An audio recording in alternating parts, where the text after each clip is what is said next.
నమస్తే and welcome to health care. ఎప్పట్లాగానే Amor హాస్పిటల్స్కి వచ్చేసాము అండ్ ఈ ఎపిసోడ్లో ఐసీయూ క్రిటికల్ హెల్త్ కేర్ గురించి తెలుసుకునే ప్రయత్నం చేద్దాము. అండ్ వీటి గురించి సవివరంగా తెలియచేయడానికి ఈరోజు మనతో పాటు ఉన్నారు డాక్టర్ రామకృష్ణ బండారు గారు from critical health care HOD Amor hospitals. Doctor గారిని అడిగి తెలుసుకునే ప్రయత్నం చేద్దాం రండి. అసలు ఐసీయూ అంటే ఏంటి అని డౌట్స్ ఉన్నాయి కదా, రండి. డాక్టర్ గారు నమస్కారం. బాగున్నారా సార్? అసలు క్రిటికల్ కేర్ అంటే ఏంటి అని చాలామందికి ఐసీయూలోనే ఎందుకు జాయిన్ అవుతారు, నార్మల్ వార్డ్ కూడా జాయిన్ చేసుకోవచ్చు కదా, చాలా మందికి డౌట్స్ ఉంటాయి. అసలు క్రిటికల్ కేర్ అంటే ఏంటంటారు? మంచి క్వశ్చన్. యాక్చువల్గా మనం క్రిటికల్ కేర్కి నార్మల్ వార్డుకి డిఫరెన్స్ ఏంటంటే, నార్మల్ వార్డు ఐసోలేటెడ్గా ఉంటాయి. క్రిటికల్ కేర్లో కంటిన్యూస్గా మానిటరింగ్ ఉంటుంది. మనకు పైన మానిటర్స్ కనపడుతుంటాయి. పేషెంట్కి న్యూట్రిషన్ స్టేటస్ అంటే మనం ఫీడింగ్ ఉందా లేదా, యూరిన్ అవుట్పుట్ బాగుందా, లేకపోతే మెడిసిన్స్ సరైన టైంలో ఇస్తున్నారు లేదా, యాంటీబయాటిక్స్ కానీ ఫ్లూయిడ్స్ కానీ ఏదన్నా రెగ్యులర్గా పోతుందా లేదా చూస్తాము. అట్లనే బ్లడ్ టెస్ట్లో ఎవ్రీ డే మనము మానిటర్ చేస్తుంటాము. దానికి ఒక పెద్ద చార్ట్ ఉంటుంది. 24 గంటల చార్ట్లో యూరిన్ అవుట్పుట్ ఎట్లా వస్తుంది, దానికి తగ్గట్టు ఓరల్గా ఎంత ఇస్తున్నారో, ఇట్లా లైఫ్ లైన్ లాగా ఒక ఐవీ యాక్సెస్ ఉంటుంది. 18 గేజ్ 20 గేజ్. దాంట్లో మనము మినిమం ఫ్లూయిడ్స్ మనం డైలీ మామూలుగా బయట ఉన్న వార్డులో ఉన్న వాళ్ళే నీళ్ళు తాగగలరు, వాళ్ళు తినగలరు. బట్ ఐసీయూ క్రిటికల్ కేర్లో ఉన్న వాళ్ళకి అంత శక్తి ఉండదు. శక్తి ఎందుకు ఉండదు అంటే, మనకు మెయిన్గా ఇన్ఫెక్షన్స్ అంటే fever, pneumonia, urinary tract infection, elderly people they cannot cooperate with medications. వాళ్ళకి మనం రెగ్యులర్గా మెడికేషన్స్ మనకు పొద్దున సాయంత్రం మధ్యాహ్నం అని ఉంటాయి, దానికి తగ్గట్టు ఇస్తాం. అదే వార్డులో అనుకో, వార్డులో ఒక 10 మంది పేషెంట్స్కి ఒక సిస్టర్ ఉంటారు. ఇక్కడ ఐసీయూలో 2 పేషెంట్స్కి ఒక పేషెంట్కి ఒక సిస్టర్ ఉంటారు. క్లోజ్ మానిటరింగ్ ఉంటుంది. దానివల్ల అడ్వాంటేజ్ ఏంటంటే, మనకు ఏ పేషెంట్కి కానీ మెడికేషన్ స్కిప్ కాదు. కంపల్సరీగా ఆ టైంలో 8 గంటలకు ఇవ్వాలంటే 8 గంటలకు ఇస్తాము. అదే మనం వార్డులో అనుకోండి, కొన్నిసార్లు సిస్టర్ మారుస్తూ ఉంటారు, కొన్నిసార్లు టయానికి పోలేకపోతారు, ఎప్పుడు వస్తారో ఎప్పుడు పోతారో తెలియదు. ఈ డిఫరెన్సెస్ కోసం మనం క్రిటికల్ కేర్లో అడ్మిట్ చేస్తాము. దాంట్లో రకాలు ఉంటారు. ఈ జనరల్ మెడికల్ కేసెస్కి మెడికల్ ఐసీయూ అంటాము, సర్జికల్ కేసుకి సర్జికల్ ఐసీయూ అని ఉంటుంది. ఇంకా గుండె నొప్పి, గుండెపోటు ఉన్న వాళ్ళకి ఏం చేస్తారంటే, వాళ్ళు కార్డియాక్ ఐసీయూలో అడ్మిట్ చేస్తారు. అట్లనే డిఫరెంట్ ఐసీయూ. ఇప్పుడు మన కొంతమంది బాడీ అంతా కాలుతుంది, అది బర్న్స్ వార్డ్ అంటారు. అది కూడా ఐసీయూ కిందకే కన్సిడర్ చేస్తాము. బర్న్స్ వార్డ్ స్ట్రిక్ట్లీ ఎసెప్టిక్ కాబట్టి మనకు 2 డోర్స్ ఉంటాయి. ఒక డోర్ ఎంటర్ అయిన తర్వాత కంప్లీట్గా డ్రెస్ వేసుకోవాలా. సెకండ్ డోర్ ఎంటర్ అయిన తర్వాత మనం కంప్లీట్గా పేషెంట్ దగ్గర పోయేటప్పుడు స్టెరిలైజేషన్ అంటే శానిటైజేషన్ చేసుకొని, షూ కవర్స్ వేసుకొని, డ్రెస్ స్క్రబ్ వేసుకొని వెళ్ళాలి. వీటినన్నీ ప్రికాషన్గా మనము మెజర్ చేసుకుంటేనే పేషెంట్ సేఫ్టీ ఇంపార్టెంట్. డాక్టర్ గారు, మీరు అన్నట్టు ఎమర్జెన్సీ అప్పుడు లేదంటే నడవరాని పరిస్థితుల్లో ఎల్డర్స్ కానీ ఇట్లా ఐసీయూలో జాయిన్ చేసుకుంటూ ఉంటారు. సో అత్యవసర పరిస్థితుల్లో ఐసీయూలో జాయిన్ చేసుకుంటే వెంటనే ట్రీట్మెంట్ అందుతుందంటారా? ఇప్పుడు మనకి ఒక షార్ట్నెస్ ఆఫ్ బ్రెత్ అంటే గాలి పీల్చుకునే కష్టంగా ఉంటుంది కొంతమందికి. అప్పుడు మనము వాళ్ళకి ఇంటి దగ్గర నుంచి వచ్చేటప్పుడు ఆక్సిజన్ అందక వస్తారు. అప్పుడు మేము ఇమీడియట్గా ఏం చేస్తామంటే, ఒక చిన్న మాస్క్ ఉంటుంది, ఆక్సిజన్ మాస్క్, దాన్ని తగిలిస్తాము. అప్పటికి రికవరీ కాలేదు అంటే మనము నెబులైజేషన్స్ ఇస్తాము. ఇప్పుడు ఆస్థమాటిక్ పేషెంట్స్కి ఒక ట్రీట్మెంట్ ఉంటుంది. ఇప్పుడు పాలిట్రామా, ఇప్పుడు ఏదైనా ఇంజురీ అయిన వాళ్ళకి గాలి పీల్చుకుని కష్టకున్నప్పుడు వాళ్ళకు ఒక ట్రీట్మెంట్ ఉంటుంది. ఇప్పుడు మనము పేషెంట్ బట్టి ఒక్కొక్క ట్రీట్మెంట్గా మారుతుంటుంది. మెయిన్గా ఐసీయూలో మనం చూసుకోవాల్సింది ఏంటి అంటే, పేషెంట్ వచ్చినప్పుడు బీపీ, బ్లడ్ ప్రెషర్ అని ఉంటుంది. ఆ బ్లడ్ ప్రెషర్ నార్మల్ ఉందా, తక్కువ ఉందా, ఎక్కువ ఉందా, ఈ 3 రకాలు ఉంటాయి. నార్మల్గా ఉన్న బ్లడ్ ప్రెషర్కి మనం ఏమి ఇంటర్వెన్షన్ చేయము. తక్కువ ఉన్న బ్లడ్ ప్రెషర్స్కి మనం కొంచెము ఈ లైఫ్ లైన్ క్యానులా పెట్టుకొని, కొంచెము బాటిల్స్ అంటే కొంతమంది సెలైన్ బాటిల్ అని బయట అంటుంటారు కదా, ఆ బాటిల్స్ ఇస్తే ఇప్పుడు ఏదైనా రక్తం బయటికి పోయింది అనుకోండి, ఆ బాటిల్ ఇవ్వటం వల్ల ఈ రక్తం పోయిందాన్ని కంపెన్సేట్ చేస్తుంది. దానివల్ల ఏమవుతుందంటే ప్రైమరీ ఎవాల్యుయేషన్ అయిపోతుంది. అసలు రక్తం ఎందుకు తక్కువ ఉంది అనేది తెలుసుకోవడానికి మనం సిటీ స్కాన్లు చేస్తాం. బ్రెయిన్ సిటీ కానీ, చెస్ట్ సిటీ కానీ, అబ్డామిన్ సిటీ. ఆ రక్తం పోతుంది అంటే అప్పుడు ఇమీడియట్గా మనము ఓటీకి ఆపరేటింగ్ థియేటర్ తీసుకెళ్ళి ఆ రక్తం పోకుండా ఆపుతాం. ఆపిన తర్వాత మనం ఫర్దర్గా ఐసీయూలో అడ్మిట్ చేసుకొని బ్లడ్ కావాలంటే బ్లడ్ ప్రోడక్ట్స్ తెప్పిస్తాము. ఇంకా ఏమన్నా ఫర్దర్గా యాంటీబయాటిక్స్ కానీ ఏమన్నా మెడికేషన్స్ కావాలంటే సప్లిమెంట్ చేస్తే వాళ్ళ లైఫ్ సేవింగ్ ఉంటుంది. ఇది ఓన్లీ పాలిట్రామా. అట్లా మనం మెడికల్ కేసెస్ తీసుకున్నాం అనుకోండి, న్యూమోనియా వచ్చి గాలి పీల్చుకోలేకపోతే ఓ చిన్న పైపు ద్వారా ఆక్సిజన్ సప్లై చేస్తాము. దాన్ని ఎట్లా అంటే మనం ఫస్ట్గా ఒక మిషన్ ఉంటుంది, వెంటిలేటర్ అని ఉంటుంది. ఆ మిషన్ ద్వారా పైపుని నోట్లో పెట్టేదానికి కొన్ని మందులు ఇచ్చేసి వెంటిలేటర్ కనెక్ట్ చేస్తే అప్పుడు ఆ వెంటిలేటరు వాళ్ళకి ఆక్సిజన్ ఇస్తుంది. దానివల్ల ఏంటంటే కొంతమందికి ఏంటంటే వాళ్ళు గాలి పీల్చుకునేందుకు ఈ మిషన్ పనిచేస్తుంది. అది ఐసీయూలో ఉన్న అడ్వాంటేజ్ మాత్రమే. కొంతమంది రీనల్ ఫెయిల్యూర్తో వస్తారు సడన్గా. రీనల్ ఫెయిల్యూర్ అంటే కొంతమందికి ఏంటంటే యూరినే రాదు బయటికి. అప్పుడు ఏం చేస్తామంటే మనము వాళ్ళకి అసలు క్రియాటిన్ ఎందుకు ఎక్కువ ఉంది దేనివల్ల. కొంతమంది క్రానిక్ ఉంటారు, అంటే ఆల్రెడీ డయాలసిస్ మీద ఉంది, సడన్గా నీళ్ళు ఎక్కువ తీసుకున్నారు అనుకోండి, వాళ్ళకి అంత యూరిన్ బయటికి రాక ఊపిరితిత్తులు నీరు చేరుకుంటుంది. అట్లాంటి వాళ్ళకి ఏం చేస్తామంటే మనము ఒక చిన్న కెథటర్ వేసేసి డయాలసిస్ అని ఒక మిషన్ ఉంటుంది. ఆ మిషన్ ద్వారా మనము ఆ చెడు రక్తం ఉంటుంది కదా, అది చెడు రక్తం తీసుకెళ్ళి మంచి రక్తం ఎక్కిస్తాము. ఆ చెడు రక్తము ఈ డయాలసిస్ మిషన్ పీల్చేస్తుంది. దానివల్ల మనకు అడ్వాంటేజ్ ఉంటుంది. అట్లా మనకు రకరకాల మిషన్స్ ఉంటాయి. అంటే ఇప్పుడు నేను అడగబోయేది అదే సార్, బయట ఉన్న హాస్పిటల్స్కి మన అమోర్ హాస్పిటల్స్లో ఉన్న వసతులు ఎట్లా డిఫరెంట్గా ఉంటాయా, టెక్నాలజీస్తో ఉన్నాయంటారు ఐసీయూలో? ఇప్పుడు మనకున్న టీం పెడితే ఐసీయూ టీంలో ఎవరెవరు ఉంటారు, సిస్టర్స్ 1:1 రేషియోలో ఉంటారు మన అమోర్ హాస్పిటల్. అదే వేరే హాస్పిటల్స్లో అంత క్వాలిఫైడ్ ఉండరు. వేరే హాస్పిటల్తో కంపేర్ చేస్తే మనము అందరూ బీఎస్సీ నర్సింగ్ వాళ్ళు ఉన్నారు. ఓకే, మనకు minimum 5 to 6 years trained nurses ఉంటారు. డాక్టర్స్ కూడా round the clock 24/7 clock monitoring ఉంటుంది. ఇప్పుడు ఒక డాక్టర్ మార్నింగ్ 8 hours పనిచేస్తే ఈవినింగ్ ఇంకొక డాక్టరు 8 hours పనిచేస్తారు. వాళ్ళకు కమ్యూనికేషన్ ఉంటుంది. ఇప్పుడు ఈ పేషెంట్కి ఏమైంది, నెక్స్ట్ పేషెంట్కి ఏం చేయాలా అనే ఒక కమ్యూనికేషన్ ర్యాపోర్ట్ ఉంటుంది. వాళ్ళు కూడా ఎండి, ఆ డిఎన్బి, ఆ క్రిటికల్ కేర్లో మినిమం 4-5 years ఎక్స్పీరియన్స్ ఉంటుంది. వాళ్ళ వల్ల మనకు అడ్వాంటేజ్ ఏంటంటే ఎక్కడ కానీ పేషెంట్ సేఫ్టీ బ్రేక్ కాదు. దీనివల్ల ఆ టీం వర్క్ అనేది మనకు మెయిన్. ఇప్పుడు ఫర్ ఎగ్జాంపుల్ పేషెంట్ సడన్గా గాలి పీల్చుకోకుండా తడబడుతుంటాడు. అప్పుడు మనం ఇమీడియట్గా ఏం చేస్తామంటే కోడ్ బ్లూ అనే ఒకటి యాక్టివేట్ చేస్తాము. కోడ్ బ్లూ అడ్వాంటేజ్ ఏంటంటే ఎవరు ఎంత దూరం ఉన్నా కూడా కాల్ ఫర్ హెల్ప్ అంటాం. ఏంటంటే ఒక ఇద్దరు సిస్టర్లు, ఒక డాక్టరు, ఒక మిషన్ అన్నీ రెడీ చేయాలి కదా. ఇప్పుడు ఆ రెడీ చేసే టైంకి ఇద్దరైతే చేయలేరు. అందుకే కోడ్ బ్లూ యాక్టివేట్ చేసిన అడ్వాంటేజ్ ఏంటంటే మనం ఇమ్మీడియట్గా ఒక నలుగురు వచ్చేసి హెల్ప్ చేసి పేషెంట్ సేవ్ చేస్తారు. ఓన్లీ ఇన్ అమోర్ హాస్పిటల్స్లోనే it is only in Amor hospital. అదే కోడ్ బ్లూ యాక్టివేషన్ అనేది మెయిన్లీ ఎన్ఏబిహెచ్ అక్రిడేటెడ్ హాస్పిటల్లో ప్రతి హాస్పిటల్ ఉంటుంది.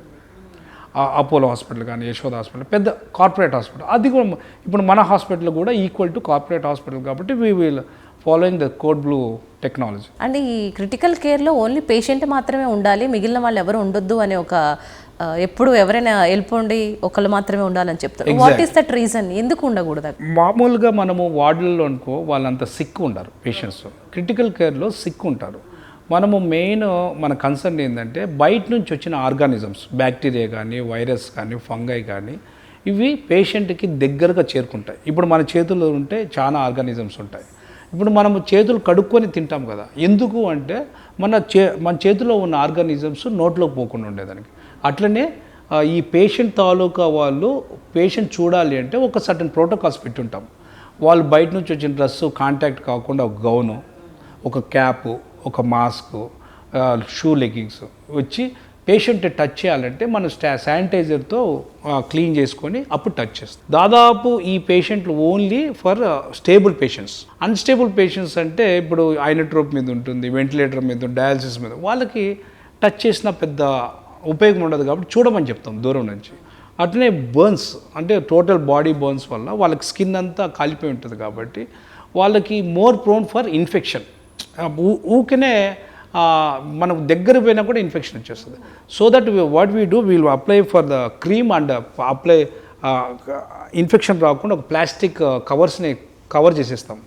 సో దానివల్ల అడ్వాంటేజ్ అంటే ఇన్ఫెక్షన్ కంట్రోల్. ఈ మెయిన్ రీజన్ పేషెంట్ని రానికుండా ఉండేదానికి ఈ ఎసెప్టిక్ టెక్నిక్ వల్లే. మనకు పేషెంట్ వచ్చారనుకోండి ఆబ్వియస్గా ఇన్ఫెక్షన్ అనేది ఎంటర్ అవుతుంది. ఇప్పుడు జనరల్ వార్డ్లో వాళ్ళు they are stable, but critical care is not like that. Its entirely different process and it has to be taken very strict aseptic technique. Right. ఇప్పటి వరకు మనం మాట్లాడుకున్న పేషెంట్స్ ఎవరైతే ఉన్నారో కాలిపోయిన ఐసీయూలో బర్న్స్ పేషెంట్స్ కానీ ఎవరైనా సరే, లేదండి మేము నార్మల్ వార్డ్లోనే ట్రీట్మెంట్ తీసుకుంటాం, మాకు ఐసీయూ పెట్టే అంత స్తోమత లేదు అన్న వాళ్ళకి ఫైనాన్షియల్గా ఏమైనా సపోర్ట్ ఇస్తారా, లేదంటే what will be the next process? అంటే మీరు వాళ్ళని లైక్ లేదు మీరు పెట్టాల్సిందే ఐసీయూలు అని వాళ్ళకి సజెస్ట్ చేస్తూ ఉంటారా? ఇప్పుడు మనకు ఇక్కడ 2 రకాలు ఉంటాయి. ఇప్పుడు క్యాష్లెస్ పేషెంట్స్ అంటే ఇప్పుడు ఆరోగ్యశ్రీ తరపున కూడా కొన్ని కోడింగ్ ఉంటుంది. ఇప్పుడు మనకు న్యూమోనియాకి ఒక కోడింగ్ ఉంటుంది, ఇప్పుడు పాలిట్రామాకి ఒక కోడింగ్ ఉంటుంది. అట్లా వాళ్ళకి ఇప్పుడు క్యాష్లెస్ వాళ్ళకి గవర్నమెంట్ కూడా మనకు చాలా హెల్ప్ చేస్తుంది. తెలంగాణ గవర్నమెంట్ కానీ, ఈ హెల్త్ స్కీమ్స్ ఉన్న ఆరోగ్యశ్రీ కానీ, మామూలుగా ఈ హెల్త్ కేర్ స్టార్ హెల్త్ ఇవన్నీ they will support some have.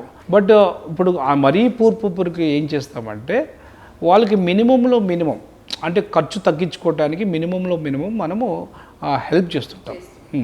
Antibiotics, broad spectrum antibiotics పోయినా కూడా దానికి ఎంత కల్చర్ రిపోర్ట్స్ని బట్టి మనము హెల్ప్ చేస్తుంటాం. పేషెంట్కి ట్రీట్మెంట్ వైజ్ అమోర్ హాస్పిటల్ దాని వంతు దాని ప్రయత్నం చేస్తుంది.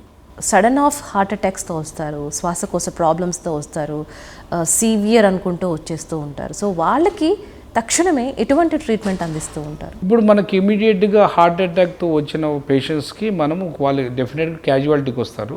వచ్చినప్పుడు మనం ఫస్ట్ థింగ్ ఏంటంటే వాళ్ళు అసలు మాట్లాడుతున్నారా లేదా, అసలు మన ప్రపంచంలో ఉన్నారా లేదా అని చూస్తాము. మన ప్రపంచంలో ఉన్న వాళ్ళకి ఒక ట్రీట్మెంట్ ఉంటుంది, మన ప్రపంచంలో లేని వాళ్ళకి ఒక ట్రీట్మెంట్ ఉంటుంది. ఉన్న వాళ్ళకి ఫస్ట్ తీసుకుందాము.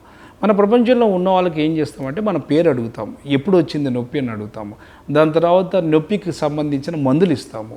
ఒక 12 లీడ్ ఈసీజీ అని ఉంటుంది, దాన్ని ఇమీడియట్గా చేపించేసి ఎక్కువ అని ఉంటుంది. ఒక మిషన్ గుండె మీద పెడితే ఒక టీవీ లాగా ఉంటుంది. ఆ టీవీలో గుండె ఎట్లా కొట్టుతుంది, రైట్ ఎట్లా కొడుతుంది, లెఫ్ట్ ఎట్లా కొడుతుంది తెలిసిపోతుంది ఇమీడియట్గా. తెలవంగానే మనం ఏం చేస్తామంటే ఆ కన్సల్టెంట్ కార్డియాలజిస్ట్కి ఇన్ఫామ్ చేసి యాంజియోగ్రామ్కి సెటప్ చేస్తాం. యాంజియోగ్రామ్కి స్టాండ్ బైగా ఎనస్థెటిస్ట్, క్రిటికల్ కేర్ టీమ్ అంతా ఉంటుంది. In case during the procedure కానీ ముందు కానీ కళ్ళు తిరిగి పడిపోయినా కానీ, అసలు ప్రపంచంలో అదే మన బీపీ పడిపోయినా కానీ ఇమీడియట్గా మనం ఒక చిన్న ట్యూబ్ని వేసేస్తాం. అంటే మన ప్రపంచంలో లేని వాళ్ళకి ఏం చేస్తామంటే ఆక్సిజన్ ఇమీడియట్గా హార్ట్ అటాక్లో వచ్చిన వాళ్ళకి ఆక్సిజన్ అందించడానికి ప్రయత్నిస్తాము. దాని తర్వాత మనము సర్క్యులేషన్ బాగుందా లేదా చూస్తాము. సర్క్యులేషను, ఆక్సిజను, వెంటిలేటర్ కనెక్షన్ పెట్టి ఒక 12 లీడ్ ఈసీజీ ఎక్కువ చేసేసి, అది కూడా అంతే. ప్రతి ఒక్క పేషెంట్కి యాంజియోగ్రామ్ అవసరమా లేదా అనేది గుండె doctor, cardiologist will decide. But ముందు మనము పేషెంట్ని ఒక సేఫ్టీ లెవెల్కి తీసుకొస్తాం, అంటే ప్రాణాలు కోల్పోకుండా కాపాడుతాం. Stabilisation of the life. So ఒక పక్కన డాక్టర్స్ ఎంత ఇంపార్టెంటో, క్రిటికల్ కేర్లో ఉన్న డాక్టర్స్ కూడా అంతే ఇంపార్టెంట్ పేషెంట్స్కి. ఎస్. అండ్ కోమాలో ఉంటారు సార్ కొంతమంది, కొన్ని రోజులు ఉంటారు, కొంతమంది నెలలు ఉంటారు, మేబీ మీకు తెలిసి సంవత్సరాలు కూడా ఉన్నారేమో. సో వాళ్ళకి సపరేట్గా అంటే ఇక హాస్పిటల్స్లోనే ఉండాలి కాబట్టి వాళ్ళకి ఎటువంటి కేరు? ఇప్పుడు మనకు కోమాలో ఎక్కువ రోజులు ఉంటారు, వాళ్ళకి ఏంటంటే తినలేరు, తాగలేరు, చెప్పలేరు. అప్పుడు మనం వాళ్ళకి ఏం చేస్తామంటే వాళ్ళకి చిన్న ట్యూబ్ ముక్కు ద్వారా వేసి, ముక్కు ద్వారా పాలు ఇవ్వటము, రాగి జావ, ఏదైనా లిక్విడ్ జ్యూస్ ఇస్తుంటాం. కాకపోతే ఇప్పుడు ఈ జ్యూస్ ఇచ్చినప్పుడు వాళ్ళకి మనకు ఏదన్నా నోట్లోకి పోతే దగ్గు వస్తుంది, వాళ్ళకు దగ్గలేరు. దగ్గలేనప్పుడు మనము చిన్న ట్యూబ్ని ఇక్కడ కట్ చేసేసి లోన పెడతాం. పెట్టేస్తే అది ట్రెకియాస్టమీ అంటారు. అది లాంగ్ టర్మ్గా ఆక్సిజన్ ఇస్తుంది. ఏదైనా తిన్న వస్తువు ఊపిరితిత్తులో పోకుండా హెల్ప్ చేస్తుంది. దానివల్ల ఏంటంటే ఆ పేషెంట్ సేఫ్గా ఉంటాడు, యాస్పిరేషన్ కాదు, ఇన్ఫెక్షన్ కాదు. అట్లా కోమాలో ఉన్న వాళ్ళకి short term treatment. Long term treatment అంటే పెగ్ ట్యూబ్, అంటే ఇక్కడ ఒక కడుపు ఉంటుంది కదా, కడుపు దగ్గర నుంచి ఒక చిన్న ట్యూబ్ బయటికి తీసేసి దాంట్లోనే పాలు అన్నీ పోస్తుంటాయి. ఇప్పుడు మనం సినిమాలో చూస్తుంటాం కదా, long term coma, short term coma అని. అట్లనే మనము నార్మల్ ట్రీట్మెంట్లో కూడా అదే చేస్తుంటాం. లైక్ క్రిటికల్ కేర్ అంటే యాజ్ ఏ మదర్ కంటే ఎక్కువే అనుకోవాలి డాక్టర్స్ని. ఏ సిచ్యువేషన్లో ఉన్నా తల్లి కంటే ఎక్కువ ప్రేమ చూపించి వాళ్ళని బయటికి తీసుకురావాల్సిన ప్రయత్నం. యా, దట్ వాజ్ అమేజింగ్ అండి. అండ్ ఇంతకుముందు మనం అనుకున్నట్టు ఐసీయూ రూమ్లోకి ఎవరు రాకూడదు అంటూ ఉంటారు కదా. ఎందుకు రాకూడదు మీరు ఎక్స్ప్లెయిన్ చేశారు. అసలు వస్తే ఎటువంటి జాగ్రత్తలు తీసుకుని లోపలికి రావాలి? ఇది మంచి క్వశ్చన్ అండి. యాక్చువల్గా మనము చాలామంది ఏమంటారంటే మా రిలేటివ్ని చూడాలా, మేము ఎప్పుడంటే రావాలా, మనం ఒక టైమింగ్ పెట్టి ఉంటాము. 11 గంటలకి కానీ 3 గంటలకి రానివ్వరు అని అంటారు. వాళ్ళకు మనం ఫస్ట్ కౌన్సిలింగ్ చేయాలి. What is the reason we are avoiding to see the patient. ఇది రీజన్ ఏంటి అంటే ఒకటే చెప్తాం. ఇప్పుడు మనము పేషెంట్ సిక్ ఉన్నప్పుడు మన దగ్గర ఉన్న ఆర్గనైజర్స్ పేషెంట్ స్ప్రెడ్ అయ్యి బ్యాడ్ అయితే మనము వీఆర్ ద రెస్పాన్సిబుల్. అందుకని మనం పేషెంట్ కౌన్సిలింగ్ ఫస్ట్ ఇంపార్టెంట్. ఒక కౌన్సిలింగ్ ఏం చేస్తాము, మీ పేషెంట్ కండిషన్ ఇది, దాని తర్వాత మీరు రెగ్యులర్గా ఫ్రీక్వెంట్గా వస్తే మీ దగ్గర నుంచి వచ్చిన ఇన్ఫెక్షన్స్ ఇవి, దానికి ఏమి precautions, what you going to do precautions అంటే ఏంటి. ఇప్పుడు మీరు బయట నుంచి చేసుకున్న బట్టలు కానీ ఏదైనా ఉంటే ఆర్గానిజమ్స్ ఉంటాయి, దాని నుంచి ప్రొటెక్ట్ చేయాలని ఒక గౌన్ లాంటిది ఒకటి తీసుకొని వేసుకొని క్యాప్ మాస్క్ వేసుకుంటే, ఇప్పుడు నోట్లో కానీ ముక్కులో కానీ ఆర్గానిజమ్స్ ఉంటాయి చాలా. సో మన బాడీ మీద అవి రాకుండా ఉండాలంటే అది వేసుకున్న తర్వాత లోనకు వచ్చిన తర్వాత నీ చేతుల్లో రాకుండా ఉండాలంటే ఒక శానిటైజర్ ఇప్పుడు మన కోవిడ్ టైంలో కనుక వాడాం కదా, పర్సన్ టు పర్సన్ స్ప్రెడ్ కాకుండా ఇన్ఫెక్షన్ శానిటైజర్ రబ్ చేసుకొని అప్పుడు మనం పేషెంట్ టచ్ చేయొచ్చు. సో ఇది చేయకుండా ఉంటే ఏమవుతుందంటే మీ పేషెంటే కాకుండా మిగతా పేషెంట్లకు కూడా ఇన్ఫెక్షన్ స్ప్రెడ్ అయ్యే ఛాన్స్ ఎక్కువ ఉంటుంది. దానివల్ల మనకు ఇబ్బందులు. సో మనము ఈ కౌన్సిలింగ్ పార్ట్ మనం మెయిన్గా ఫ్యామిలీ మెంబర్స్కి, హాస్పిటల్ సిస్టర్స్కి, వార్డ్ బాయ్స్కి, ఆర్ఎంఎల్కి ఎక్స్ప్లెయిన్ చేస్తాం. ఎందుకంటే ఆర్ఎంఎల్ వార్డ్ బాయ్స్ కూడా they are common people, they don't have the knowledge in the ICU. So we will teach every point for the sisters, nurses, IMRs, ward boys and technical staff అంటే billing చేస్తుంటారు ఐసీయూలో, వాళ్ళకు కూడా we will try to encourage the knowledge. అంటే weekly once మనము ఒక CME programme లాగా పెడుతుంటాం. Particular patient వచ్చిన తర్వాత క్యూర్ అయ్యే వరకు ఆ ఓపిక అనేది మీకు ఎక్కడి నుంచి వస్తుంది? మనకు ఇప్పుడు మనకి మెడికల్ కాలేజ్లో మెడిసిన్ చదివేటప్పుడు హిపోక్రేట్ ఓత్ అని ఉంటుంది. ఆ హిపోక్రేట్ ఓత్లో ఏం చెప్తుందంటే first priority is patient safety అని. ఇప్పుడు మనకి ఎన్ని ప్రాబ్లమ్స్ ఉన్నా కూడా మనకంటూ డాక్టర్స్ కూడా ఒక రెస్టింగ్ టైం ఉంటుంది. ఇప్పుడు మనకి 8 hours చేసిన డాక్టర్స్కి మనము కంటిన్యూస్గా చేయించామనుకోండి, హీ కెనాట్ ఫోకస్. మనం ఏం చేస్తామంటే 8 hours కిందనే స్ప్లిట్ చేస్తాం. ఆ సేమ్ డాక్టర్ ఇంటికి వెళ్ళి ఆ ప్రశాంతంగా పడుకొని తినేసి మళ్ళీ పొద్దునే వస్తాడు. But what will give in the morning will give hand over. So ఆ పేషెంట్ విసుక్కోడు, డాక్టరు విసుక్కోడు. ఎందుకు? వాటికి he has enough rest, food and sleep. అట్లనే ఇప్పుడు మనకు కంటిన్యూస్గా ఏ ఇండస్ట్రీలో కానీ ఏ ఫీల్డ్లో కానీ చేస్తే they will be stress conditions. అంటే ఇనిషియల్గా బీపీ పెరగటము, షుగర్ పెరగటము, కళ్ళు తిరగటము, ఇవన్నీ మాకు తెలుసు కాబట్టి మేము ఇప్పుడు పేషెంట్తో మాట్లాడేటప్పుడు కూడా వాళ్ళు గూగుల్లో ఆడ ఈడ సెర్చ్ చేసేసి ఏమో లెఫ్ట్ అండ్ రైట్ క్వశ్చన్స్ అడుగుతుంటారు. మేము అది చూసామండి, మేము ఇది చూసామండి, విట్ట చేసామండి. అది వీ నీడ్ పేషెన్స్. ఎందుకంటే మనకు అన్నీ తెలుసు కాబట్టి మనం ఎక్కువగా రియాక్ట్ కాకూడదు. ఓకే మీరు చూశారు, బట్ మేము చెప్పేది కూడా మీరు ఆలోచించండి, వినండి. గూగుల్లో చాలా చాట అన్నీ రాసి ఉంటాయి. Right sir. మీరు అన్నట్టు ఈ మధ్య సోషల్ మీడియా మీడియాలో వాట్సాప్లో, ఫేస్బుక్లో అన్ని టైప్ చేసుకొని వస్తారు. డాక్టర్ మీరు రాంగ్ చేస్తున్నారు అని అంటారు. లేదు, మేము కరెక్టే చేస్తున్నాము, బట్ మీకు ఆ ఫీవర్తో పాటు వేరే కండిషన్స్ ఉంటే మీరు అనుకున్నది కరెక్ట్ అని చెప్తాము. మనము ఎట్లా అంటే వాళ్ళు they think that they know more than us అంటే మనం చెప్పాలి కదా, మీరు ఆలోచించిన విధానం రాంగ్, ఇది కాదు ఇట్లా అని చెప్తాం వాళ్ళకి. Right sir. మన ఫ్యామిలీ మెంబర్ ఒకళ్ళు ఐసీయూలో అడ్మిట్ అయ్యి ఉన్నారు.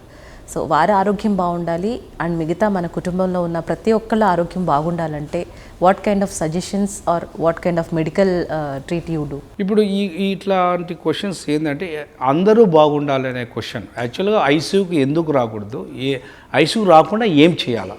ఇప్పుడు మనకు క్రానిక్ డిసీజెస్ అని ఉంటాయి. క్రానిక్ డిసీజెస్ అంటే డయాబెటీస్ అంటే షుగర్ వ్యాధి, అంటే హైపర్ టెన్షన్ అంటే బీపీ ఎక్కువ ఉన్న డిసీజ్, అంటే రక్తపోటు ఎక్కువ ఉన్న డిసీజ్, అట్లనే ఫిట్స్, అట్లనే ఆడవాళ్ళకి జనరల్గా వచ్చే థైరాయిడ్, ఇట్లా క్రానిక్ డిసీజెస్ అని ఉంటాయి. ఈ క్రానిక్ డిసీజెస్కి మనం ఏంటంటే ఎర్లీ ఇంటర్వెన్షన్, ప్రొఫైలాక్టిక్.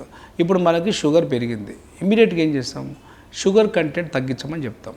కానీ తగ్గించకుండా అట్లనే తిన్నామనుకోండి, ఆబ్వియస్గా నీ బాడీలో షుగర్ పెరిగి పెరిగి పెరిగి it will effect in all the organs, అంటే గుండెకి కానీ బ్రెయిన్కి కానీ కిడ్నీకి కానీ ఎఫెక్ట్ అవుతుంది. మనం ఏం చెప్తాము, మీరు షుగర్ తగ్గించండి, సాల్ట్ తగ్గించండి, ప్రోటీన్ తగ్గించండి, రోజు కరెక్ట్ సమయానికి ఎక్సర్సైజ్ చేయండి అని చెప్తాము. అన్నీ ఫాలో అయితే మనం హాస్పిటల్ దాకా పోనవసరం లేదు. ఇప్పుడు పూర్వం మనకు ఇంత టెక్నాలజీ లేదు. ఓల్డెన్ డేస్లో ఎట్లుండేది, మామూలుగా టయానికి తినేవాళ్ళు, టయానికి పడుకునేవాళ్ళు, ఇంత టీవీలు ఈ వాట్సాప్లు ఇవన్నీ చూసేవాళ్ళు కాదు. ఇప్పుడు ఎందుకు డిసీజెస్ ప్రోన్ ఏంటంటే 2 గంటలకు 3 గంటలకు కూడా పడుకోవట్లేదు చాలామంది. ఎర్లీ మార్నింగ్ పడుకోపోవటం వల్ల ఏంటంటే నెక్స్ట్ డే దాని ఎఫెక్ట్ ఉంటుంది. Sleep minimum 6 to 8 hours cycle ఉండాలి. స్లీప్ సైకిల్ లేదు అనుకుంటే ఆబ్వియస్గా నెక్స్ట్ డే మీకు కొంచెం కళ్ళు తిరగటము, మనశ్శాంతి లేకపోవటము, బీపీ పెరగటము, షుగర్ పెరగటము, వేరే వాళ్ళ మీద కోపపడటము, ఇవన్నీ జరుగుతుంటాయి. సో ప్రికాషనరీగా మనం ఏ టైంలో ఏం చేయాలనేది కొన్ని టిప్స్ ఉంటాయి. అది ఫాలో అయితే మటుకు ఆరోగ్యం బాగుంటుంది. ఇది ఫాలో కాకుండా ఉంటేనే ఇది వస్తుంది. ఇది ఒక రకమైన ప్రాబ్లం. కొంతమందికి జెనెటిక్స్నే ఫాదర్కు ఉన్న డిసీజ్ సన్కి వచ్చే ఛాన్సెస్ ఉంటాయి. అట్లా ఉన్నప్పుడు మనము ముందు నుంచే టెస్టులు చేయటం. క్యాన్సర్, కొంతమంది కోలన్ క్యాన్సర్స్ ఉంటాయి, కొంతమందికి స్టమక్ క్యాన్సర్స్ ఉంటాయి, కొంత బ్రెయిన్ క్యాన్సర్స్. ఏంటంటే క్యాన్సర్ ఎందుకు వస్తుంది అనేది ఎవరు చెప్పలేదు.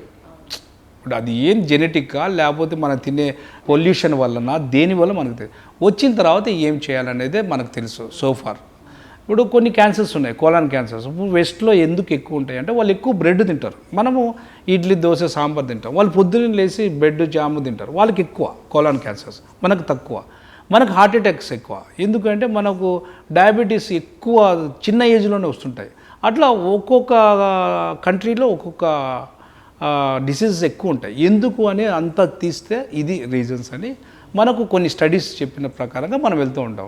ఎస్పెషల్లీ అమోర్ హాస్పిటల్లో ఏంటి స్పెషాలిటీ అంటే మనకి ఈ అమోర్ భరోసా అని రీసెంట్గా మనం లాంచ్ చేసాము. ఇది క్యాన్సర్ స్పెషాలిటీ. ఇప్పుడు మనకి క్యాన్సర్ అనేది ఏ రోజు వస్తుందో మనకు తెలియదు. బోన్ క్యాన్సర్ అయిన రావచ్చు, బ్రెయిన్ క్యాన్సర్ అయిన రావచ్చు. ఇప్పుడు కొంతమంది పాన్ పరాగ్ నోట్లో పెట్టుకుంటే టంగ్ క్యాన్సర్ వస్తుంది. అట్లనే స్మోక్ చేస్తే లంగ్ క్యాన్సర్ వస్తుంది, కిడ్నీ క్యాన్సర్ వస్తుంది. అట్లా ఒక్కొక్క ఆర్గానిజంకి ఎక్కడ ఏ ప్రాంతంలో అయినా క్యాన్సర్ అవచ్చు. అట్లనే ఎముకలకు కూడా క్యాన్సర్ వస్తుంది. ఇప్పుడు మనం రీసెంట్గా 2 months బ్యాక్ ఒక 30 kg ఎముక సంబంధించిన క్యాన్సర్ తీశారు ఇక్కడ. అది ఆ పేషెంట్ వచ్చేసి మనకు బంగ్లాదేశ్ నుంచి వచ్చింది. 30 kg బోన్ ఎంత ఉంటుంది, అది పెరిగి ఉంటుంది. అట్లా ఆ బోన్ నుంచి అట్లా పెరుగుతుంది అది క్యాన్సర్. సో అది తీసేదానికి మన అమర్ హాస్పిటల్లో స్పెషాలిటీ. సో మనకి క్యాన్సర్ సంబంధించిన A to Z ఉంది ఇక్కడ. ఆంకాలజిస్ట్ ఉన్నాడు, సర్జికల్ ఆంకాలజిస్ట్ ఉన్నాడు, రేడియోథెరపీ ఉంది మన దగ్గర, CT ఉంది, MRI ఉంది. అన్ని టెస్టులు చేయడానికి అమోర్ హాస్పిటల్ భరోసా అని they recently launched. So we are trying to spread that Amor Bharosa into the public. So we are trying to help out the cancer patients. మన హాస్పిటల్లో కూడా సర్వీస్ ఉంది అని చెప్పేదానికి నా impression. Amor Bharosa, Amor cancer Bharosa. Right, Amor cancer భరోసాని ప్రతి ఒక్కరు యూజ్ చేసుకొని తెలుసుకోవాలని నా ప్రయత్నం. లాస్ట్ ఫైనల్గా ఆరోగ్యంగా ఉండాలి, ఐసీయూలో అసలు జాయిన్ అవ్వద్దు, మీరు రావద్దు అని ఎవరైనా సలహాలు చెప్పాలంటే, సూచనలు ఇవ్వాలంటే మీరు ఏమిస్తారు? నా ప్రకారంగా నేను ఏం చెప్తానంటే, పొద్దునే లేవండి, ఒక 10 నిమిషాలన్నా 20 నిమిషాలన్నా వాకింగ్ అన్నా చేయండి.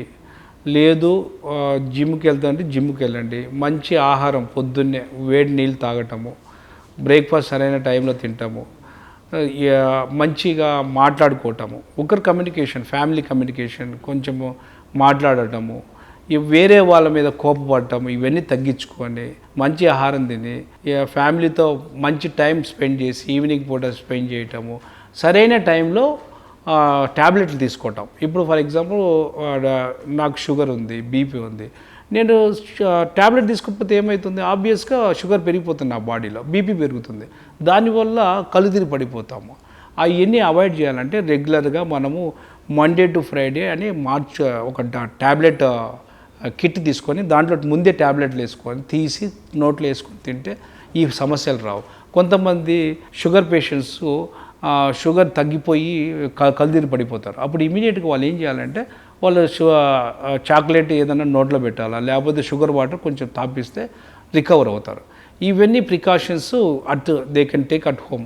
కొంతమంది గాలి పీల్చుకునే సడన్గా చిన్నపిల్లలు ఆస్మాటిక్ ఉంటారు, వాళ్ళు గాలి పీల్చుకొని కష్టంగా ఉంటుంది. అప్పుడు ఇమీడియట్గా వాళ్ళు ఏం చేయాలంటే ఈ నెబులైజర్ అని ఉంటుంది, మనకు అపోలో హాస్పిటల్లో ఆడ ఈడ దొరుకుతుంది. ఒక నెబులైజర్ తీసి దాంట్లో వేసి ఆక్సిజన్ ఇస్తే కొంచెం బ్రాంకో డైలేట్ అయ్యి లైఫ్ సేవింగ్ అవుతుంది. అట్లనే హార్ట్ అటాక్ వస్తుంది, వాళ్ళు హార్ట్ అటాక్కి ముందే ఒక ట్యాబ్లెట్స్ రాసిస్తుంటారు, అది నోట్లో ఇమీడియట్ వేయించేసి తీసుకొస్తే కొంతవరకు మనము జబ్బుని నివారించవచ్చు. అట్లనే పాలిడ్రామా అవుతుంది, ఇప్పుడు రక్తం పోతుంది, గట్టిగా ఏదన్నా బెల్ట్తో కట్టేస్తే ఆ రక్తం పోకుండా ఉంటుంది, అప్పటి వరకు మనం సేవ్ చేయొచ్చు. ఇవన్నీ ప్రికాషన్స్ తీసుకుంటే హాస్పిటల్ వచ్చే ముందు డాక్టర్ ఏమైనా చేయగలడు. ఇవన్నీ ప్రికాషన్స్ తీసుకోలేదనుకోండి డాక్టర్ కూడా ఏం చేయలేడు. చాలా క్లియర్ కట్గా చెప్పారు డాక్టర్ గారు, that was amazing. And as నేను చెప్పినట్టు డాక్టర్స్కి మనం దేవుడి తర్వాత దండం పెట్టేది డాక్టర్స్కే. మన క్రిటికల్ కేర్ గురించి తెలుసుకున్న తర్వాత వాళ్ళు చేసే సేవ, మీరు చేసే సేవ, దట్ వాజ్ అమేజింగ్ అండి. Thank you so much for your beautiful and valuable time also. Welcome. Yeah, so Amor భరోసా గురించి విన్నారు కదా డాక్టర్ గారు చెప్పినట్టు.